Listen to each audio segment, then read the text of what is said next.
In chapter 36, we find ourselves in a section of the book that many readers tend to skip over. It's a rather dense account, almost like a phone book, chronicling the family tree of Esau.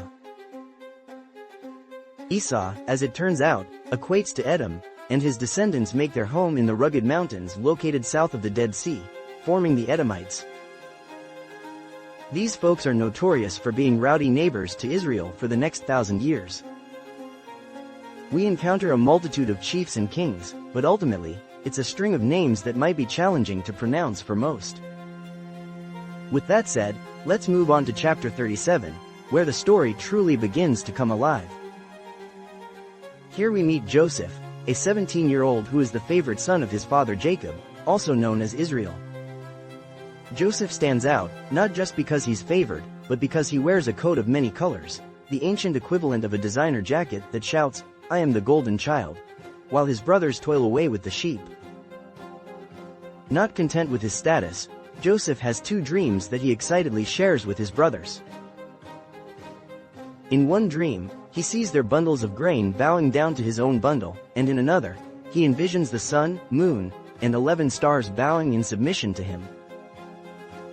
Naturally, he makes it a point to tell his brothers about these dreams in great detail, and not just once, but twice.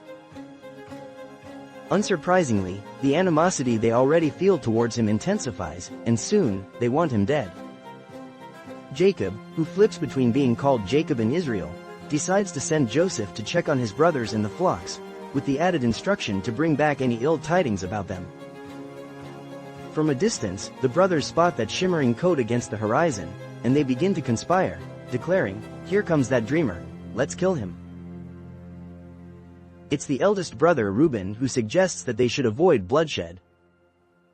Instead, he proposes they throw Joseph into a pit, with the intention of rescuing him later. They strip Joseph of his beloved coat and cast him into a dry well.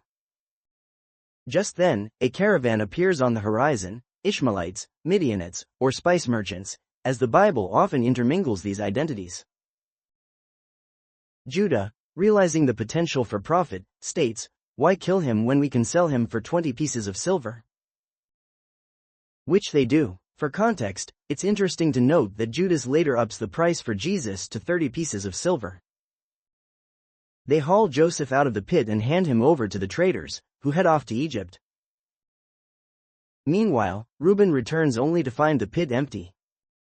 In a panic, he rips his clothes in dismay, realizing he must now face their father.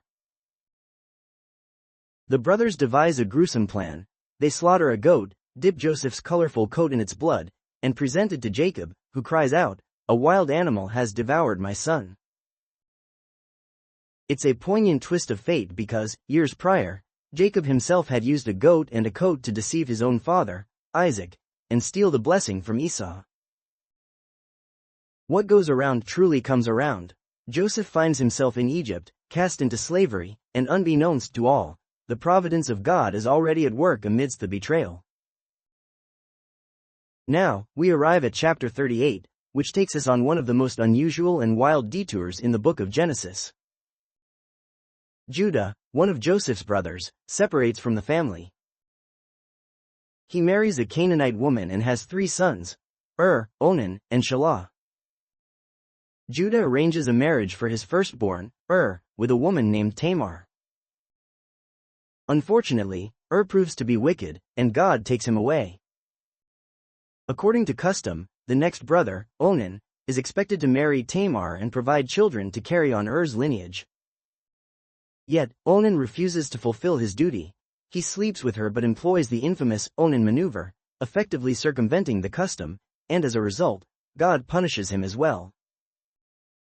Judah is left with only one son remaining, Shelah.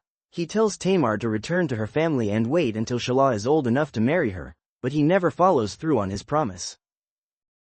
Tired of waiting and frustrated, Tamar takes matters into her own hands during sheep shearing season, a time associated with fertility rites.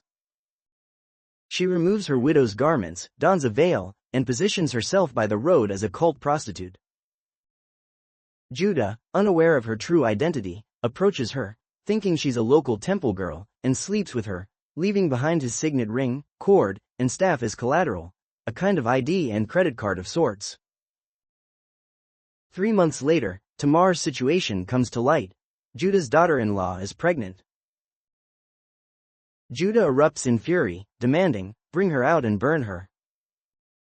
But Tamar remains calm and produces the items Judah left behind, declaring, "By the man who owns these, I'm pregnant." It's a shocking revelation that leaves Judah speechless, and he admits, "She is more righteous than I am. I did not give her Shelah." Tamar ultimately gives birth to twins, Perez and Zerah, and in an astonishing twist, Perez becomes part of the lineage that leads to King David, and ultimately to Jesus. The bloodline of the Messiah winds its way through prostitution, deception, and a cleverly orchestrated honey trap. Meanwhile, Judah finds himself mired in the sin of selling his own brother into slavery and engaging in inappropriate relationships. The tribe from which the name Jew is derived starts off looking rather dubious. Yet, amid this murky beginning, grace emerges as far more stealthy than sin, with God masterfully continuing to weave his story through the chaos. And so, we conclude these chapters, with Edom's yearbook, Joseph sold for mere pocket change, and Judah outplayed by his own daughter-in-law.